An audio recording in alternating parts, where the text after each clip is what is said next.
Assalamu alaikum. Today I'm going to read academical case number 28, that is an 11-month-old girl with fever and abdominal pain. This case presents an 11-month-old girl with fever and abdominal pain who has a history of episodic temperatures without an identified focus. When we say the child has had episodic temperature without an identified focus, it means he has had repeated episodes of fever in the past, but doctors could not find a clear cause each time. Normally, a fever happens due to infections like a cold, ear infection, or pneumonia, where symptoms point to a specific body part being affected. In this case, however, she has had fevers before without obvious signs of infection in the ear, throat, chest, or elsewhere, making it harder to pinpoint the cause at the time. Now, with this current infection, it suggests that those past fevers might have also been due to urinary tract infections that were not diagnosed at the time. Let's back to the overview of this case. On examination, she has a temperature of 38.5 degrees centigrade, is withdrawn and fractious, and has suprapubic and loin tenderness. A bag urine sample tested positive for nitrates and leukocytes, and later a culture confirmed Klebsiella infection. These findings are indicative of acute pyelonephritis, a serious kidney infection that requires prompt and appropriate management to prevent complications. Acute pyelonephritis is a bacterial infection that affects the kidneys, typically occurring due to an ascending urinary tract infection. The infection starts in the lower urinary tract and, if untreated or severe, travels up to the kidneys, leading to inflammation and potential kidney damage. The kidney's primary function is to filter blood and remove waste products through urine, so an infection in this area can have serious consequences if not managed properly. The most common bacteria responsible for acute pyelonephritis is Escherichia coli, which accounts for about 80 to 90% of cases. E. coli is part of the normal gut flora, but when it enters the urinary tract, it can multiply and cause infection. Other bacteria such as Klebsiella pneumoniae, Proteus mirabilis, Enterococcus species, and Pseudomonas aeruginosa can also cause pyelonephritis, especially in patients with structural abnormalities or recurrent infections. Several risk factors increase the likelihood of developing acute pyelonephritis. Females are more prone due to their shorter urethra, which makes it easier for bacteria to reach the bladder. Other risk factors include vesico-urethral reflex, urinary tract obstructions such as kidney stones, frequent UTIs, diabetes, pregnancy, catheter use, and a weakened immune system. In young children and infants, structural abnormalities of the urinary tract can make them more susceptible to infections that reach the kidneys. The symptoms of acute pyelonephritis can vary depending on the age of the patient. In older children and adults, the typical symptoms include high fever, more than 38 degrees centigrade, flank pain, nausea, vomiting, chills, and general fatigue. The person may also experience pain during urination, frequent urination, and foul smelling or cloudy urine. In infants and younger children, the symptoms are often less specific. They may present with unexplained fever, irritability, poor feeding, vomiting, lethargy, and sometimes abdominal pain.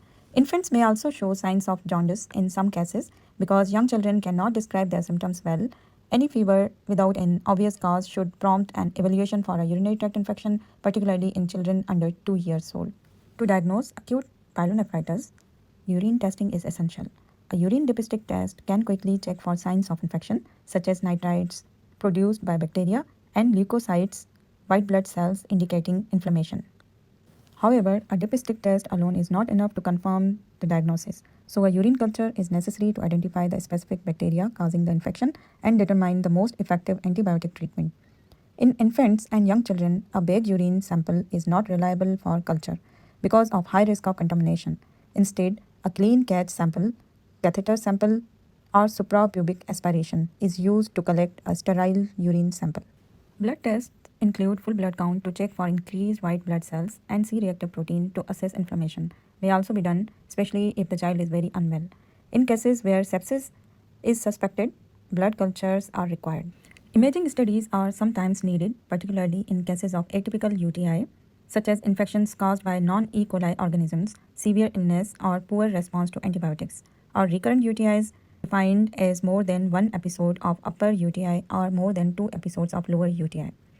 The first imaging test performed is a renal ultrasound, which is done during the acute infection to check for structural abnormalities such as kidney stones, obstruction, or congenital defects.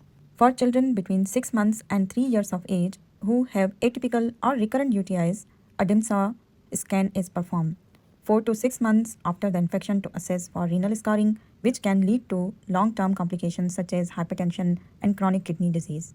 An MCUG, which evaluates vesicoureteral reflex, is only done in children under 6 months or in those with severe recurrent infections. Older children do not usually require an MCUG because VUR tends to resolve with age. If left untreated, acute pyelonephritis can lead to serious complications.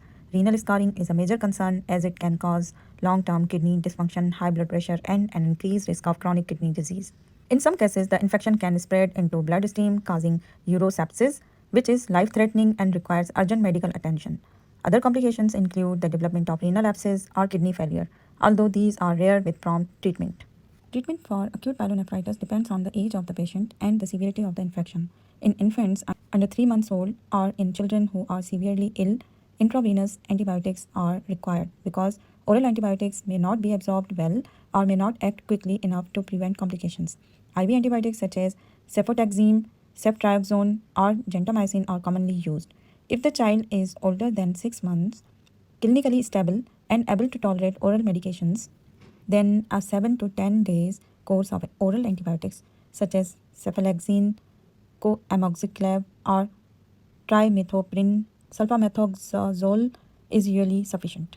Supportive care is also important in managing acute pyelonephritis. Adequate hydration helps flush bacteria out of the urinary tract, and antipyretics such as paracetamol or ibuprofen can be given to reduce fever and relieve pain. The child should be closely monitored, and if symptoms do not improve within 48 hours, antibiotic choice may need to be adjusted based on culture results. Preventing future episodes of pyelonephritis is essential, especially in children with recurrent UTIs. Strategies include completing the full course of antibiotics, encouraging adequate fluid intake, promoting regular urination, and avoiding constipation, as constipation can contribute to urinary stasis and increase the risk of infections. In some cases, low-dose antibiotic prophylaxis, for example, trimethoprim at night, may be considered for children with recurrent UTIs or known urinary tract abnormalities. Here is the first question asked in this case is, what would be your next most appropriate step in the management of this child? Select one answer only. Let's rule out one by one. First option is obtain a clean catch urine and then start IV antibiotics.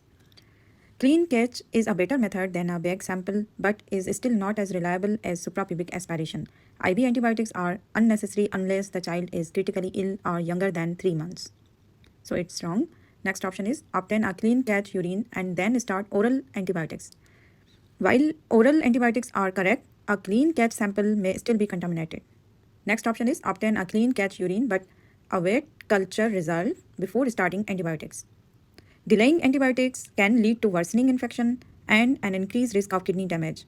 Empirical antibiotics should be started as soon as pyelonephritis is suspected.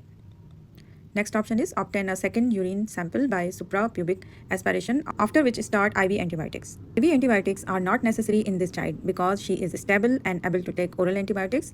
IV antibiotics are used for infants under 3 months or for children who are severely unwell. So the most appropriate next step in management is to obtain a second urine sample by suprapubic aspiration and then start oral antibiotics.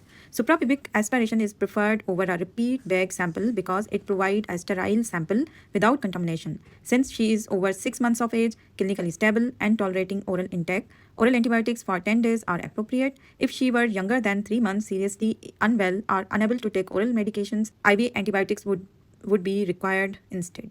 Here is the second question. Which of the following imaging schedules is appropriate? Select one answer only. Let's rule out one by one.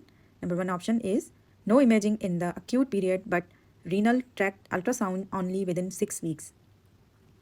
This is not appropriate because the presence of an atypical UTI means that an ultrasound should be done during the acute infection to rule out serious structural abnormalities. Next option, no imaging is necessary.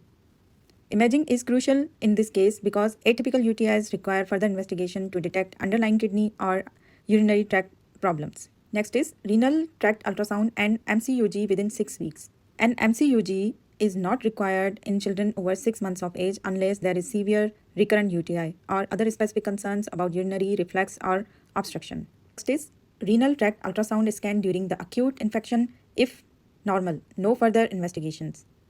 Normal ultrasound does not rule out renal scarring, so a DEMSA scan is still needed 4 to 6 months later to assess damage. So the correct answer is renal tract ultrasound scan during the acute infection with DEMSA scan 6 months post-acute infection. A renal ultrasound during the infection helps to identify any structural abnormalities such as hydronephrosis, vesico-urethral reflux, or obstruction. A DEMSA scan is done later to check for renal scarring, which can lead to long-term complications such as hypertension and chronic kidney disease. This is all about from this case. If you have any question, comment below, like, subscribe, and share.